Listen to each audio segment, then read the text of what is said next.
Hello students. So continuing with Indus Valley civilization, we come to trade. Trading thrived and was conducted according to a set of rules. The merchants used uniform weights and measures. So weights you can see on top left, there are different types of weights which were used for measurement of certain and weighing certain goods or commodities. So trading thrived during this period, and also trading was carried forward by many people. There are many reasons to believe that overseas trade existed. The remains of a dockyard have been found at Lothal in Gujarat.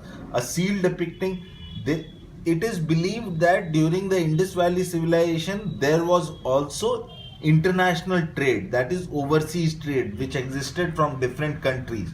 So this is also a we can conclude, or we can have an assumption that there was overseas trade, because there is a remains there is a remains of a dockyard, which is dockyard is a place where ships are parked, and that is the place where ships take goods to different countries through sea routes. So it was found at a dockyard was found at Lothal in Gujarat. A seal depicting a seagoing ship has also been found. Mesopotamian records mention Meluha, a name used for the Indus Valley civilization. So Mesopotamian records, they in Mesopotamia also there is Meluha, which is considered to be Indus, the other name of Indus Valley civilization. Moreover, Mesopotamian seals have been found in Indus cities and Indus seals in Mesopotamia. Also, there were seals that are found in Mesopotamia which belong to Indus Valley civilization, and Mesopotamian seals which have been found in Indus cities. So it says that we used to have trading from overseas. We used to have trading from different international countries. Dress and ornaments. Women wore a shawl around the shoulders and short skirt held at the waist by a girdle. Men wore a long, loose, unstitched garment. Both men and women wore ornaments. Both men and women used to wear ornaments, which is shown in the second picture. You can have a look. There are pictures of ornaments which have been dug up at Indus Valley. So women wore shawl and a short skirt, and men wore a long, loose, unstitched loose garment, which was like a robe. Religious worship. The Indus people worshipped nature in the form of animals, birds, and trees. For example, the humped bull, the dove, and the peepal tree were held sacred. A mother goddess was also worshipped. So, in religious worship, they used to worship different forces of nature. For example, they used to worship animals, birds, trees. Seals bearing the three-headed figure of a male god have been found. Some of them depict the god in a yogic posture and surrounded by animals.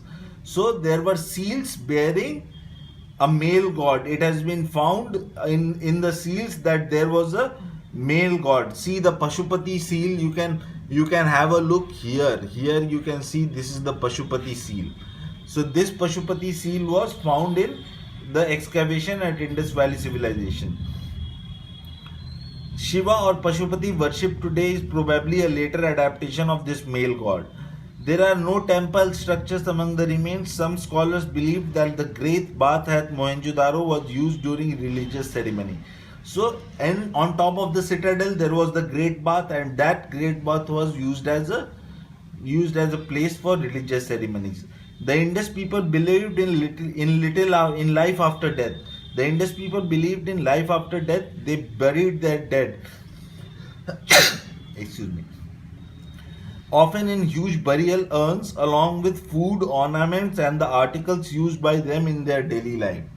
So they buried their dead, and they found that it was their important things were buried with the dead. Decline of the Indus civilization. The Indus Valley civilization lasted from 2500 BC to 1500 BC approximately. The Mohenjo-daro excavation reveals that the city was destroyed over and over again and was rebuilt at the same site 9 times. So this city was destroyed many times and again rebuilt. The exact cause of the decline of this great civilization are not known. It is suggested that the cities might have been destroyed by natural disasters like earthquakes, flood, or change in the course of the Indus. So these are the three reasons. It may have been destroyed by natural disasters like floods and earthquakes, or it can be destroyed by the change in the course of river, change in the way of the river Indus. It may have been another reason which helped to the destruction of the city. So we come to the conclusion of this chapter. I want you to read the River Valley civilizations, and it's a comparison between Egyptian, Mesopotamian, Indus Valley, and Chinese. 4 civilizations are compared. You have a look at it for your own information. Have a good day, students.